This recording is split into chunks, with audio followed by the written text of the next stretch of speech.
ಎಲ್ರಿಗೂ ನಮಸ್ಕಾರ. ನನ್ನ ಯೂಟ್ಯೂಬ್ ಚಾನಲ್ಗೆ ಸ್ವಾಗತ ಸುಸ್ವಾಗತ. ಮೊದಲನೇದಾಗಿ ನನ್ನ ಚಾನಲ್ನ ಸಬ್ಸ್ಕ್ರೈಬ್ ಮಾಡಿರುವಂತಹ ಎಲ್ರಿಗೂ ತುಂಬಾ ಥ್ಯಾಂಕ್ಸ್. ನೀವೇನಾದರೂ ಸಬ್ಸ್ಕ್ರೈಬ್ ಮಾಡದೆ ನನ್ನ ವೀಡಿಯೋಸ್ ನೋಡ್ತಾ ಇದ್ದೀರಾ, ಹಾಗಾದರೆ ದಯವಿಟ್ಟು ಹೋಗಿ ಸಬ್ಸ್ಕ್ರೈಬ್ ಮಾಡಿ.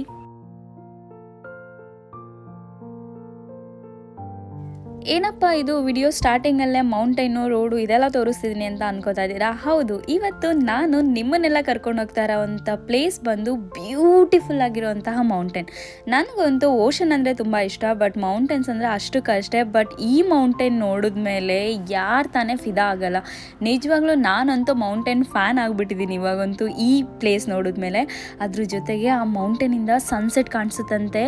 ಅದು ಎಷ್ಟು ಚೆನ್ನಾಗಿತ್ತು ಸನ್ಸೆಟ್ ಅಂದರೆ, ನೀವು ವಿಡಿಯೋ ಪೂರ್ತಿ ನೋಡಿದ್ರೆ ನಿಮಗೆ ಗೊತ್ತಾಗುತ್ತೆ. ನೀವೇ ಕಮೆಂಟಲ್ಲಿ ಹೇಳ್ತೀರಾ ಈ ಥರ ಪ್ಲೇಸ್ ನಾನು ನೋಡೇ ಇಲ್ಲ ಅಂತ.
So beautiful.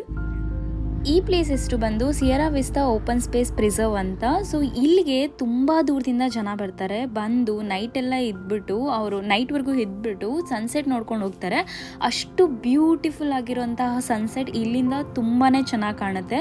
ಅದ್ರ ಜೊತೆಗೆ ಸಿಟಿ ವ್ಯೂ ಕೂಡ ಚೆನ್ನಾಗಿದೆ, ಮತ್ತು ಓಷನ್ ವ್ಯೂ ಎಲ್ಲ ಕಾಣಿಸುತ್ತೆ. ಸೊ ನಾವು ಕೂಡ ಟ್ರೆಕ್ಕಿಂಗ್ ಮಾಡಿದ್ದೀವಿ. ಅಂದರೆ ತುಂಬ ದೂರ ಹೋಗಲಿಲ್ಲ, ಸ್ವಲ್ಪ ದೂರ ಟ್ರೆಕ್ಕಿಂಗ್ ಮಾಡಿದ್ವಿ. ಬಿಕಾಸ್ ನಾವು ಹೋಗಿದ್ದೆ 3 ಗಂಟೆ 4 ಗಂಟೆ ಅನಿಸುತ್ತೆ. ಸೊ ಆ ಟೈಮಲ್ಲಿ ಹೋದ್ವಿ, ಅಷ್ಟು ಟ್ರೆಕ್ಕಿಂಗ್ ಮಾಡೋಕ್ಕಾಗಲಿಲ್ಲ. ಬಟ್ ಸ್ವಲ್ಪನಾದರೂ ಒನ್ ಟ್ರೈಲ್ ಆದರೂ ಕಂಪ್ಲೀಟ್ ಮಾಡಿದ್ದೀವಿ. ಕಂಪ್ಲೀಟ್ ನೋಡ್ತಾ ಹೋಗಿ ವಿಡಿಯೋ ಗೊತ್ತಾಗುತ್ತೆ. ನಾವಂತೂ ಫುಲ್ ಎಕ್ಸೈಟ್ಮೆಂಟಲ್ಲಿ ಫುಲ್ ಟ್ರೆಕ್ಕಿಂಗ್ ಸ್ಟಾರ್ಟ್ ಮಾಡಿದ್ವಿ. ಅಲ್ಲಿ ನೋಡ್ತಿದ್ದಂಗೆ ಭಯ ಆಗೋಯ್ತು. ಬಿಕಾಸ್ ಅವ್ರು ಕಾಷನ್ಸ್ ಹಾಕಿದ್ರು, ಇಲ್ಲಿ ತುಂಬ ಡೇಂಜರಸ್ ಸ್ನೇಕ್ಸ್ ಇರ್ತಾವಂತೆ. ಯಪ್ಪ, ನನಗಂತೂ ಫುಲ್ ಭಯ ಆಗೋಗಿತ್ತು. ನಾನು ಟ್ರೆಕ್ಕಿಂಗ್ ಬೇಡ ಬೇಡ ಅಂತ ಎಷ್ಟು ಹೇಳಿದ್ರು ಚೇತನ್ ನನ್ನ ಟ್ರೆಕ್ಕಿಂಗು ಕರ್ಕೊಂಡೋದ್ರು.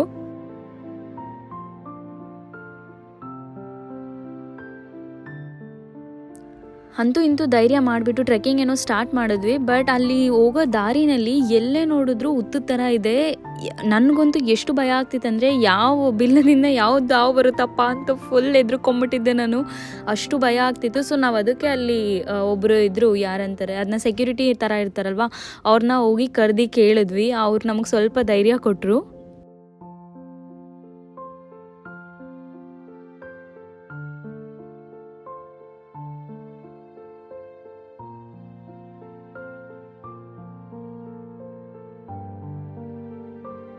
ನೋಡಿ, ಇಲ್ಲಿ ಕಾಣಿಸ್ತಾ ಇದೆ ಹುತ್ತು ಥರ.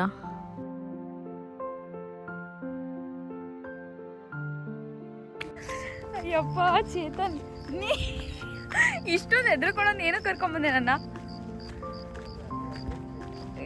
ಅಡ್ವೆಂಚರ್ ಅಂದರೆ ಯು ಶುಡ್ ಫೇಸ್ ಇಟ್.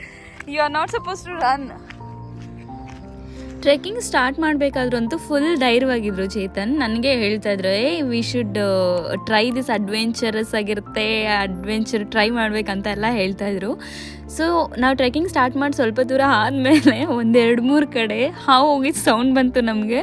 ಮತ್ತು ಬೇರೆ ಬೇರೆ ಹಕ್ಕಿಗಳ ಸೌಂಡು, ಅದ್ರ ಜೊತೆಗೆ ಒಂಥರ ಮುಂಗುಸಿದು ಮತ್ತು ಸ್ಕ್ವಿರಿಲ್ದು ಇದೆಲ್ಲ ಸೌಂಡ್ ಬರ್ತಾಯಿತ್ತು. ಅದು ಕೇಳಿಸ್ಕೊಂಡು ಅವ್ರು ಎದ್ರುಕೊಂಡು ಓಡ್ತಾಯಿದ್ರು. ನನಗಂತೂ ಅಷ್ಟರಲ್ಲಿ ಧೈರ್ಯ ಬಂದ್ಬಿಟ್ಟಿತ್ತು.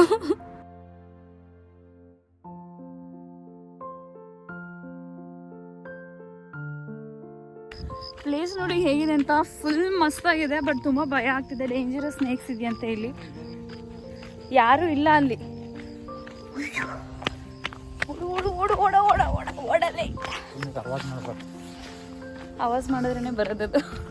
ನೀನೇ ಇಷ್ಟಪಟ್ಟು ಬೇಬಿ ಇದೆಲ್ಲ ಸ್ನೇಕ್ಸ್ ತುಪ್ಪ.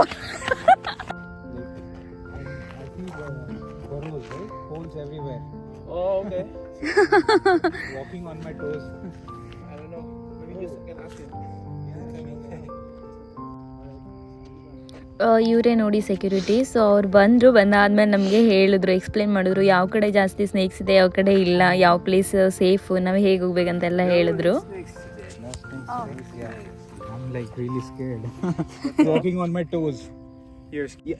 They can be, but the holes are from ground squirrels.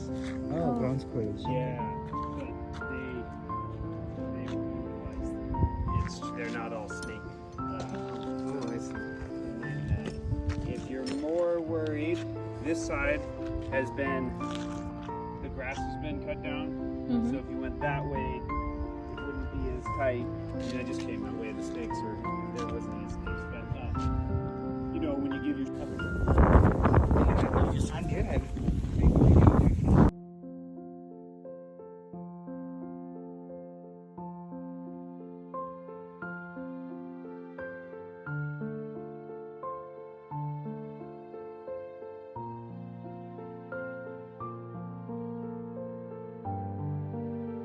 ಅಮೇರಿಕಾಗೆ ಬಂದಮೇಲೆ ಇದೇ ಫಸ್ಟ್ ಟೈಮ್ ನಾನು ಹಸು ಕರುಗಳನ್ನೆಲ್ಲ ನೋಡಿದ್ದು. ಇಲ್ಲಂತೂ ನಾನು ಎಲ್ಲೂ ನೋಡಿಲ್ಲ ಇದುವರೆಗೂ. ನಮ್ಮ ಕಂಪ್ಲೀಟ್ ಅಂದರೆ ನಾನಿರೋ ಪ್ಲೇಸಲ್ಲಿ ಕಂಪ್ಲೀಟ್ ಎಲ್ಲೂ ನೋಡಿರಲಿಲ್ಲ. ಇದೇ ಫಸ್ಟು ನಾನು ನೋಡಿದ್ದು. ಖುಷಿ ಆಯಿತು ನೋಡಿ.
ಟ್ರೆಕ್ಕಿಂಗ್ ಮಾಡ್ತಾ ಮಾಡ್ತಾ ತುಂಬ ದೂರ ಬಂದೇ ಬಿಟ್ಟಿದ್ವಿ. ನಾವು ಕೂಡ ವೆಯ್ಟ್ ಮಾಡ್ತಾ ಇದ್ವಿ ಸನ್ಸೆಟ್ಗೋಸ್ಕರ. ಇಲ್ಲಿ ಇನ್ನೊಂದು ವಿಷಯ ಏನು ಗೊತ್ತಾ, ಅಮೇರಿಕಾದಲ್ಲಿ ಈವನ್ ನಮಗೆ 8 ಗಂಟೆ ರಾತ್ರಿ ಆಗಿದ್ರೂ ಆಲ್ಮೋಸ್ಟ್ ಈವ್ನಿಂಗ್ 4 o'clock ಥರನೇ ಅಷ್ಟು ಬೆಳಕಿರುತ್ತೆ. ತುಂಬ ಚೆನ್ನಾಗಿರುತ್ತೆ, ಅಂದರೆ ಡೇ ಜಾಸ್ತಿ ಇರುತ್ತೆ ಇಲ್ಲಿ. ನೋಡ್ತಾ ಇರ್ಬೋದು ಸನ್ಸೆಟ್ ಆಗೋಕ್ಕೆ ಸ್ಟಾರ್ಟ್ ಆಗಿದೆ. ಇನಿಷಿಯಲಿ ನಾವು ಬಂದಾಗ ಅಲ್ಲಿ ಜಾಸ್ತಿ ಜನ ಇರಲಿಲ್ಲ, ಅಂದರೆ ಜನ ಇದ್ದರು ಬಟ್ ಎಲ್ಲ ಟ್ರೆಕ್ಕಿಂಗ್ ಹೋಗ್ಬಿಟ್ಟಿದ್ರು. ಬಟ್ ಸನ್ಸೆಟ್ ನೋಡೋದಕ್ಕಂತ ಟಾಪಲ್ಲಿ ಎಲ್ಲ ಬಂದು ನಿಂತ್ಕೊಂಡ್ಬಿಟ್ಟಿದ್ರು. ಸಖತ್ತಾಗಿತ್ತು ವ್ಯೂ ಮಾತ್ರ. ಕಂಪ್ಲೀಟ್ ವಿಡಿಯೋ ನೋಡಿ ಗೊತ್ತಾಗುತ್ತೆ.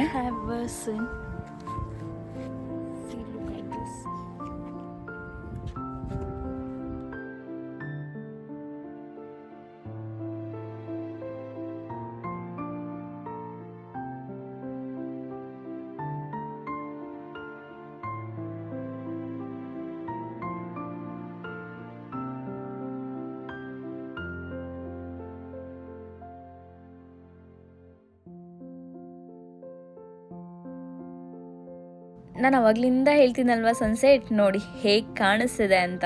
ಜನ ಫುಲ್ ತುಂಬ್ಕೊಂಡ್ಬಿಟ್ಟಿದ್ರು, ಬಟ್ ನಾನು ಆದರೂ ಕ್ಯಾಪ್ಚರ್ ಮಾಡಿದ್ದೀನಿ. ಸಖತ್ತಾಗಿತ್ತು. ನಾನು ಎಲ್ಲೋ ಲ್ಯಾಪ್ಟಾಪ್ಸು, ವಿಂಡೋಸು ಇಲ್ಲೆಲ್ಲ ನೋಡಿದ್ದಂತಹ ನೆನಪು, ಈ ಥರ ವಾಲ್ಪೇಪರ್ನಲ್ಲೆಲ್ಲ ನೋಡಿದ್ದಂಥ ನೆನಪು. ಬಟ್ ಡೈರೆಕ್ಟಾಗಿ ನಾನೇ ಕಣ್ಣು ಮುಂದೆನೇ ನೋಡ್ತೀನಂತ ನಾನು ಅಂದ್ಕೊಂಡೇ ಇರಲಿಲ್ಲ. It's amazing. ನನಗೆ ಹೇಳೋದಕ್ಕೆ ಒಂದು 2 ವರ್ಡ್ಸ್ ಕೂಡ ಸಿಗ್ತಿಲ್ಲ, ಅಷ್ಟು ಚೆನ್ನಾಗಿತ್ತು ಆ sunset. It was so beautiful. ಹೇಗೆ ಅಂದರೆ ಫುಲ್ಲು ಆಕಾಶನೇ ರೆಡ್ ಆರೆಂಜ್ ಆಗುತ್ತಲ್ವ, ಕಲರ್ ಆಗುತ್ತಲ್ವ, ಅದನ್ನ ನೋಡೋದಕ್ಕೆ ಅಪ್ಪ 2 ಕಣ್ಣು ಕೂಡ ಸಾಲದು, ಸಕ್ಕತ್ತಾಗಿತ್ತು. ಅದ್ರ ಜೊತೆಗೆ ಫುಲ್ ಚಳಿ ಆಗ್ತಾಯಿತ್ತು. ಮತ್ತು ಸಿಟಿನಲ್ಲೂ ಕೂಡ ಲೈಟ್ ಆನ್ ಮಾಡೋದಕ್ಕೆ ಸ್ಟಾರ್ಟ್ ಮಾಡಿದರು. ಎಷ್ಟು ಚೆನ್ನಾಗಿದೆ ವ್ಯೂ, ನೀವೇ ನೋಡಿ.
ಇಂಥ ಬೆಸ್ಟ್ ವ್ಯೂನ ಎಂಜಾಯ್ ಮಾಡಿಕೊಂಡು ನಾವು ನಮ್ಮ ಮನೆ ಕಡೆಗೆ ಹೊರಟ್ವಿ. ಸೊ ರೋಡಲ್ಲಿ ಹೋಗಬೇಕಾದ್ರೆ ನೋಡಿ ಎಷ್ಟು ಚೆನ್ನಾಗಿ ಕಾಣಿಸ್ತಾ ಇತ್ತು ಅದು ಸೂರ್ಯ ಮುಳುಗೋದು ಆ 2 ಬೆಟ್ಟಗಳ ಮಧ್ಯೆ. ಯಪ್ಪ, ನನಗೆ ಹೇಳೋದಕ್ಕೆ ವರ್ಡ್ಸೇ ಇಲ್ಲ. ಸೊ ಜನ ಅಂತೂ ಫುಲ್ ಎಲ್ಲ ರೋಡ್ ಕಂಪ್ಲೀಟ್ ಬ್ಲಾಕ್ ಮಾಡಿದರು, ಎಲ್ಲ ನಿಂತ್ಕೊಂಡು ನೋಡ್ತಾಯಿದ್ರು, ಅಷ್ಟು ಚೆನ್ನಾಗಿತ್ತು ವ್ಯೂ.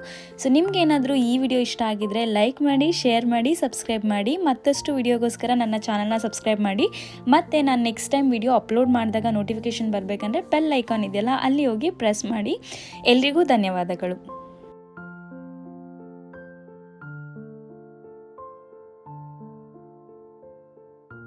ನನ್ನ ಮತ್ತಷ್ಟು ವಿಡಿಯೋಗೋಸ್ಕರ ನನ್ನನ್ನು ಹಾರೈಸಿ ಪ್ರೋತ್ಸಾಹಿಸಿ. ಇದೇ ರೀತಿ ಪ್ರೋತ್ಸಾಹ ಕೊಟ್ಟರೆ ನನಗೂ ಕೂಡ ವಿಡಿಯೋ ಮಾಡೋದಕ್ಕೆ ಇನ್ಸ್ಪಿರೇಷನ್ ಆಗುತ್ತೆ ಅಂತ ಹೇಳ್ತಾ, ನಿಮ್ಮ ಪ್ರೀತಿ ವಿಶ್ವಾಸನ ಲೈಕ್, ಶೇರ್ ಮತ್ತು ಸಬ್ಸ್ಕ್ರೈಬ್ ಮಾಡೋ ಮುಖಾಂತರ ತೋರಿಸಿ ಅಂತ ಹೇಳ್ತಾ ಇವತ್ತಿನ ವಿಡಿಯೋನ ಮುಗಿಸ್ತಾ ಇದ್ದೀನಿ. ಎಲ್ರಿಗೂ ಧನ್ಯವಾದಗಳು.